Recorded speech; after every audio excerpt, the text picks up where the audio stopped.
যুবক যখন সেজদায় যায় তো আরো মর্তবা বাড়ায় দেয়। হয় যুবক তোমাদের পায়ে হাত রেখা বলি কোত্থেকে জানি কই হারায় যেতেছি আমি। আল্লাহ তোমাদেরকে যে মর্যাদা দিতেছেন, হায় হায় দুনিয়ার কেউ দিতে পারবে না, কারো কাছে নাই। তোমাদেরকে মর্যাদা অতক্ষণ দিবে স্বার্থ, তোমার সাথে স্বার্থ আছে যতক্ষণ, তোমার দ্বারা স্বার্থ সিদ্ধি হবে যতক্ষণ। যদি বাবা হয় তুমি রাস্তায় কাটাও হইতে পারো, তাইলে তোমাকে সরাইতে দ্বিধা করবে না। নতুন বউ থাকলে বিধবা করতে দ্বিধা করবে না। ছোট বাচ্চা থাকলে তাকে এতিম করতে দ্বিধা করবে না। দুনিয়ার মানুষ কাউকে সম্মান দিতে জানে না, জানে তো বানানেওয়ালা মালিক। তুমি সেজদায় চাইতে দেরি, আল্লাহ ফেরেশতাদেরকে ডাইকা দেখাইতে দেরি করে না। ফেরেশতাদেরকে বলে উনদুরিলা হাযা শাব, এই যুবকের দিকে তাকা, কি করতেছে? আল্লাহ জানে কি করতেছে। তারপর আল্লাহ জিজ্ঞেস করতে চাইতেছে কি করে? তোমার কুদরতি পায়ে মাথা ঠেকায়া দিছে। জাআলা আজলাহু ওয়া মাজালাহু লিআজলি, সবকিছু বিসর্জন দিয়া তোমার কুদরতি পায়ে মাথা রেখা দিছে। আল্লাহ বলে ফাশহাদু হাদা আবদি হাক্কা, সাক্ষী থাকো আমার পারফেক্ট বান্দা, ইন্নী উবাহি বিহিল মালাইকা, সাক্ষী থাকো তোমাদের উপর আমি যুবককে নিয়ে গৌরব করি। কে গৌরব করে? কে গৌরব করে? এরকম যদি তোমার জীবনে চলতে থাকে আর এটাই যদি তুমি অভ্যস্ত হও, একটা দিন আসে, একটা দিন আসে তো আল্লাহ তোমাকে দেখলে লজ্জা পায়। যখনই তোমাকে দেখে তো আল্লাহ সম্বোধন করে লাউলা ইয়া শাবাব, ও যুবক তুই যদি না থাকতি দুনিয়াতে, লাজালতুস সামা হাদিদা ওয়াল আরদা সাফসাফা, আমি আকাশ লোহার জমিন তামার, বৃষ্টির একটা ফোঁটা না, শস্যের একটা দানা না, বাল আনজালতু আলাইহিমুল আযাবা সাব্বা, একের পর এক আযাব দিয়ে ধ্বংস করে দিতাম। কিন্তু পারি না তো তোর চেহারা দেখলে পারি। বলো তোমার চেহারা দেখলে আল্লাহ লজ্জা পায়। ওইখান থেকে বাহির হয়ে গেছে মেরে দোস্ত। আল্লাহ দুনিয়ার কোন জিনিস দেখেন না। মানুষ হাজারো জিনিসের মাধ্যমে মূল্যায়িত করে, কিন্তু আল্লাহ কোন জিনিসের মাধ্যমে দুনিয়ার কোন জিনিসকে দেখেন না। না রং দেখেন, না ঢং দেখেন, না বংশ দেখেন, না বুলি দেখেন, না সোসাইটি দেখেন, না দেশ দেখেন, না পেশা দেখেন, না কিছু দেখেন। আল্লাহ কিচ্ছু দেখেন না। আল্লাহ দেখে বাস এই প্রস্তুতি কে নিল, কে প্রস্তুতি নিয়ে পৌঁছতে পারলো গন্তব্যে, আল্লাহ এটাই দেখেন। যে প্রস্তুতি নিয়ে গন্তব্যে পৌঁছবে আল্লাহ তাকেই মূল্যায়ন করবেন। যদি তা না হতো তাইলে ওই ফেরাউনের বাড়ির কাজের মহিলা তার কবর থেকে 2500 বৎসর পরে কোনোদিন সুগ্রাণ বাহির হতো না। আজকেও রাখা আছে জর্ডানে, যান না। আমি ঘুরে আসছি, আপনারাও ঘুরে আসেন। আমি তো ঘুরা জিনিসই, চোখে দেখা জিনিসই আপনাদের সামনে রাখতে চাইতেছি। আমি দেখা আসছি, আপনারাও দেখা আসেন। জর্ডানে ওই মাস্টার কবর রাখা আছে, জর্ডান আর মিশরের বর্ডারে রাখা আছে। জান আজকেও তার কবর থেকে সুঘ্রাণ বাহির হইতেছে। আল্লাহ রসুল জিজ্ঞাসা করছে কতদিন বাহির হবে? বলে ইলা ইয়াউমিল কিয়ামা, কিয়ামত পর্যন্ত বাহির হইতে থাকবে। সে কোনো উচ্চাঙ্গের মহিলা ছিল না, কোনো ফার্স্ট লেডি ছিল না, কোনো উচ্চাঙ্গের মহিলা ছিল না, কোনো আধুনিক যুগের মহিলা ছিল না, বড় শিক্ষিত দীক্ষিত ছিল না। ফেরাউনের বাড়ির কাজের মহিলা ছিল। আর ফেরাউনও কোনো আমাদের সমাজে, আমাদের চোখে কোনো বড় ব্যক্তিত্ব ছিল না। রাজা ছিল বটে, কিন্তু তার মতো এরকম নাফরমান দুনিয়াতে আসেও না, আর কিয়ামত পর্যন্ত আসবেও না। দুনিয়ায় কেউ তার মতো দাবি করে না, আর করবেও না। সেই একমাত্র দাবি করছিল আমি শুধু খোদা না, খোদারও বাবা। তার ঘরে যেই মহিলা থাকতো তার কবর থেকে এখনো সুগ্রাণ বাহির হতেছে। জান দেখা আসেন, সে জীবনটাকে গড়ছিলেন। যদিও কোরবানি তাকে দিতে হয়েছে, বড় ত্যাগ তাকে স্বীকার করতে হয়েছে। যদিও ফেরাউনের তেলে, জ্বলন্ত তেলে, টকবক ফুটন্ত তেলে তাকে জ্বলতে হয়েছে। শুধু নিজেকে একা জ্বলতে হয় না, 2 মেয়েকে নিয়ে জ্বলতে হয়েছে। সে সহ্য করছে, হাত উঠাইছে আর আল্লাহকে চিৎকার দিয়া বলছে, মালিক তুই নারাজ হইস না। এরকম ফেরাউন কুঠি নারাজ হয়ে যায়, আমার কিছু আসে যায় না, কিন্তু তুই নারাজ হইলে দুনিয়াও যাবে, আখিরাতও যাবে। আমি চাই না তুই নারাজ হস, তাহলে আমার জীবন করো বিফলে যাবে। তো আল্লাহ তার দোয়া মাইনা নিছেন। যদিও তাকে কোরবানি দিতে হয়েছে, কিন্তু আজও সুগ্রাণ বাহির। আল্লাহ রসুল সুগ্রাণে দাঁড়াইতে বাধ্য হয়েছেন। ও মেরে দোস্ত, এরকম হাজারো উপমা হাদিস থেকে নিয়ে আসা যাবে। বেলাল কালো হইতে পারে, কিন্তু জীবনটা ঘটছে বিদায় আজকেও রাদিয়াল্লাহু তাআলা আনহু বলতে আমরা বাধ্য। আজকেও বক্তারা বেলালি আজানের নকল করে আপনাদেরকে কাঁদাইতে পারে। বেলালি আজান শুনে আপনাদেরকে কাঁদায় দেয়, আপনাদেরকে ওয়াহ ওয়াহ নেয়। বেলালের আজান তো বেলালের আজানই। ইনশাআল্লাহ একদিন শুনবো বেলাল রাদিয়াল্লাহু তাআলার আজান, আমরাও শুনবো। কিয়ামতের মাঠে আল্লাহ ওনার কাছে আমল নামা চাবেন না, বলে বরং আল্লাহ অনুরোধ করবেন, আদ্দিন লানা লিয়াউমা ইয়া বেলাল, আজকে একটা আজান শোনায় দে। তোর আজান কিরকম ছিল দুনিয়া শুনো, তোর আওয়াজ কিরকম ছিল শুনো। বেলাল কিয়ামতের মাঠে আমাদেরকে আজান শোনাবে। বাস এতটুকুই তার হিসাব কিতাব। আল্লাহ বলবে একটা আজান শোনায় দাও, বাস আজান শেষ হবে, আল্লাহ রসুলের পোরাক আনা হবে। আল্লাহ বলবে খুদ সুক ইলাল জান্নাহ, বেলাল তুমি এটা রশি ধরো, চলো জান্নাতে। বেলাল জীবনটাকে গড়ছিলেন, রাবিয়া জীবনটাকে গড়ছিলেন বিদায়, নাহলে রাবিয়ার বাড়ি তো আমার এই চোখে দেখা। আমি গত বছর আপনাদেরকে মনে হয় বলছিলাম, রাবিয়ার বাড়ি আমি 6 বার দেখছি, 6 বার। রাবিয়া কৃত দাসী ছিল। কৃত দাসীর আবার কি মর্যাদা। ইউথোপিয়া তার বাড়ি ছিল। আজকেও সার্চ দেন না, যুবকদেরকে বলতেছি নেটে সার্চ দিয়া দেখো ইথিওপিয়ার মানুষগুলোকে দেখলে কেমন দেখা যায়। এক তো রং নাই, কালো রং তো নাই, সাথে সাথে ঢংও নাই। কোন ঢং দিয়ে আল্লাহ তাদেরকে তৈরি করেন নাই।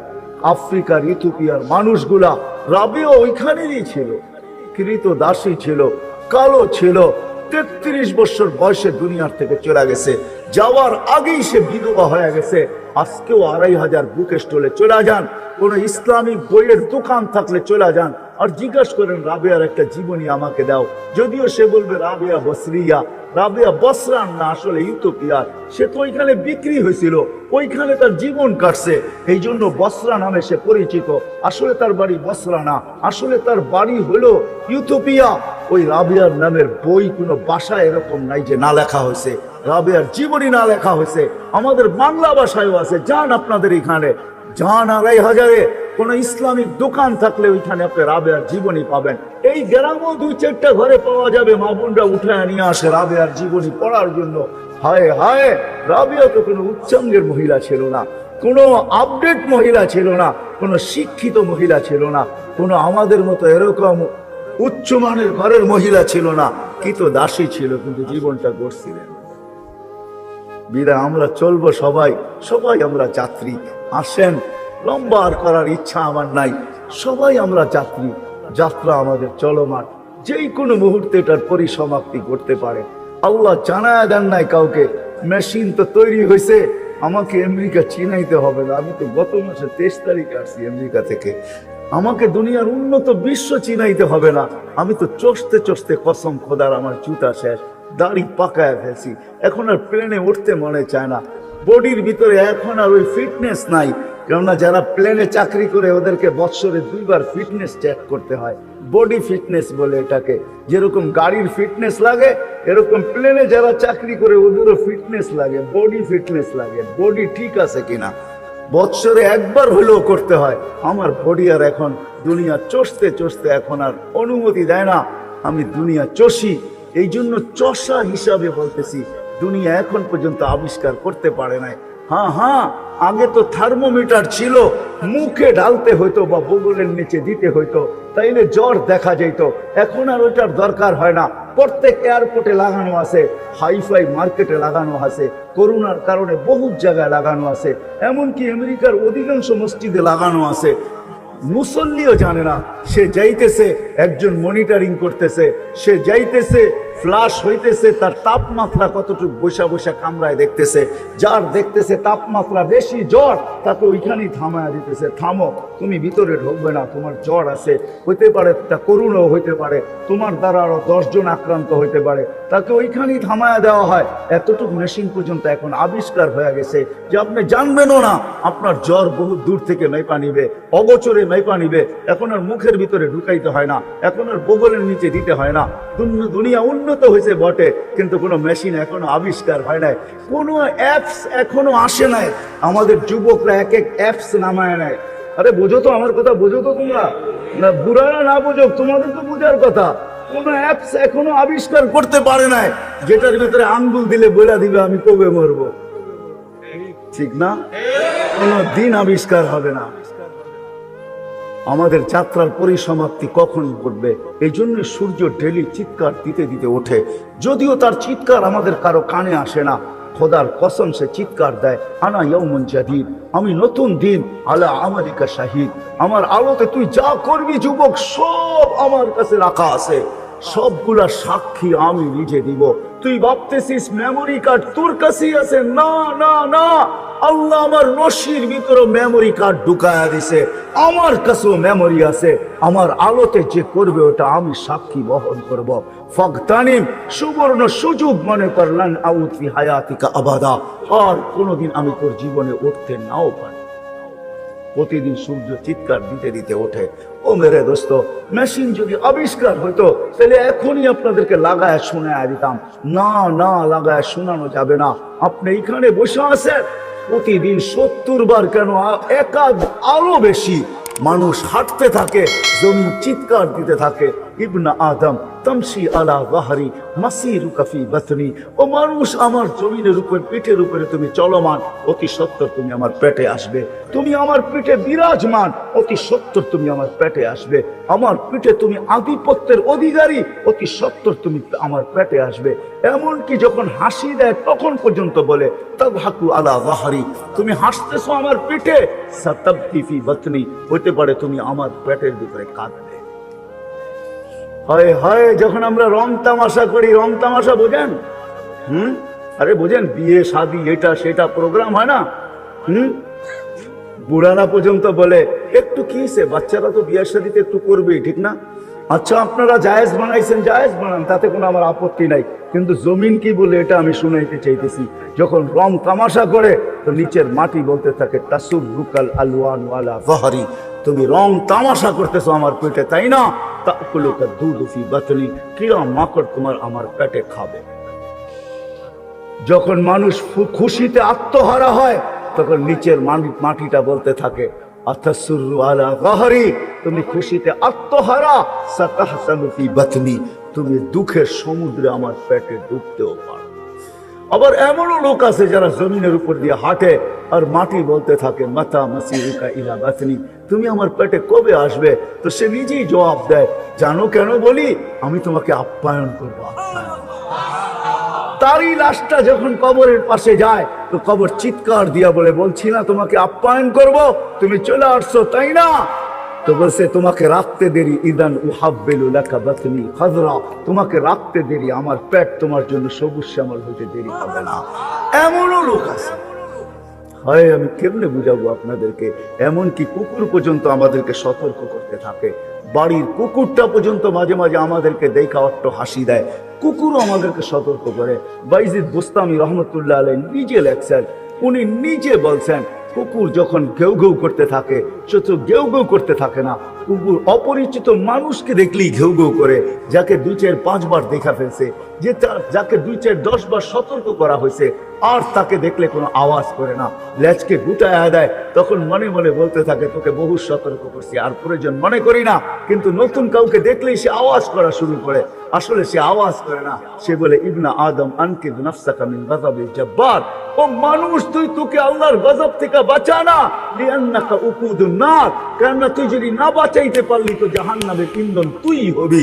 কিয়ামতের দিন তো আমাকে হুকুম করা হবে, আমি মাটি হয়ে যাব, আমি তোর মতো ইন্ধন হব না। এই জন্য যাত্রা আমাদের সবার চলমান, আমরা আখিরাতের যাত্রী, পরিসমাপ্তি মউত এসে ঘটায়া দিবে। প্রস্তুতির ক্ষেত্র এটাই, এইখানে সময় পাওয়া যাক আর না যাক, ব্যস্ততা যতই বেশি হোক, ক্ষেত্র কিন্তু এটাই, এইখানেই মূল্য পাওয়া যাবে। ওইটা ক্ষেত্রও না, ওইখানে সময় পাওয়া গেলে মূল্যও পাওয়া যাবে না। আর ওই আখিরাত আমাদের ক্ষেত্রও না। মানুষ সময় বহুত পাবে, কবরে 30,000 বৎসর পাবে, কিয়ামতের মাঠে আল্লাহ দাঁড় না করায় দেখ 50,000 বৎসর কেটে যাবে, বলবেন ওইখানে করে নিব, কোনোদিন সম্ভব না। ক্ষেত্র এটাই, বিদায় যদি পুজে আইসা থাকে। এই জন্যই আল্লাহ প্রস্তুতির জন্যই আল্লাহ ডেলি আমাদেরকে ডাকতে থাকে। আল্লাহ বুঝায়, রসুল বুঝায়, যেটা আমি থেকে হারায় গেছি আল্লাহ আমাদেরকে বাধ্য করেন না, আল্লাহর রসুলও বাধ্য করেন নাই, আমরাও আপনাদেরকে বাধ্য করব না, বুঝাইতে চেষ্টা করব। বিদায় বুঝাইতেছি, আল্লাহ বাধ্য করে না, নাইলে ওইখান থেকে আমি বাহির হয়ে গেছি যে আল্লাহ আজান দিবে আর আপনি আসবেন না, এটা হবে না। আপনি বলবেন আমি রতি, আল্লাহ বলবে তুমি রতি না, মা আম্মাহি না। এই জন্য এক বাদশার কথা মনে উঠলো, ইয়াজিদ বিন মুহাল্লাব ইসলামী জগতের বিরাট বড় প্রতাপশালী বাদশাহ ছিলেন, মালিক ইবনে দিনার রহমতুল্লাহ আলাইহির জামানায় ছিলেন। তো একদিন বাহির হইতেছিলেন, ঘরের থেকে বাহির হইতেছিলেন। আর রাজা বাদশারা যখন বাহির হয় তখন তো দুনিয়া দেখতেই থাকে ওনারা কিভাবে বাহির হয়। একা একই বাহির তো হয় না, সামনে পিছিয়ে ডাইনে বামে লোকজন থাকে। তো মালিক ইবনে দিনার উঁচু জায়গার থেকে দাঁড়ায় দাঁড়ায় দেখতেছিলেন। যখন বাদশার চোখে চোখ পড়ছে তো উনি একটু বেকা চোখে দেখছেন। বেকা চোখ, বেকা চোখ বুঝেন? একটু ক্রিটিসাইজ মূলক ভঙ্গিতে দেখছেন। তো বাদশাহ ডাইকা পাঠাইছে, এদিকে আয়, তুমি কি আমাকে চিনো না? তো বলছে আমি তোমার চেয়ে তোমাকে ভালো চিনি। তো বাদশাহ কাইপা উঠছে। বাদশাহ ছিল, প্রতাপশালী ছিল, কিন্তু বেয়াদব ছিল না, আদবওয়ালা ছিল। আলেম ওয়ালামা আল্লাহ ওয়ালাদেরকে আদব করতেন, আদবওয়ালা ছিল। বলছে কি করে হইতে পারে আমার চেয়ে তুমি আমাকে ভালো ছিল? তো বলছে শোনো, আমা কানা আউয়ালুকা নুতফা, তোমার শুরুটা কি একটা দুর্গন্ধময় বিদগুটে পানি ছিল না? বলছে বালা, এটাই তো বিদগুটে দুর্গন্ধময় পানি, বীর্য থেকেই তো আমার তৈরি, এটা সত্য বলতো তুমি? বলে আখেরুকা জিফা, তুমি মারা যাওয়ার পরে কি ফুলবে না, ফাটবে না? বলছে অবশ্যই ফুলবেও, ফাটবেও, দুর্গন্ধ হবে। বলছে অবাইনাহুমা তাহমিলু কাযিরা, মধ্যখানে তুমি একটা পেশাব পায়খানার টুকরি, আর কি টুকরি।